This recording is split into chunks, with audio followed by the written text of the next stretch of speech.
Herkese merhaba arkadaşlar, kanalımıza hoş geldiniz.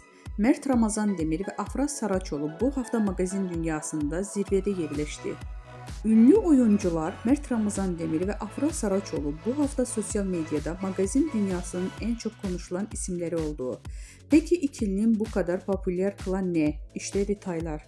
Bu hafta ünlü oyuncu Mert Ramazan Demir, Afra Saraçoğlu sosyal medyada en çok konuşulan, tartışılan isimler arasında zirvede yerleşti.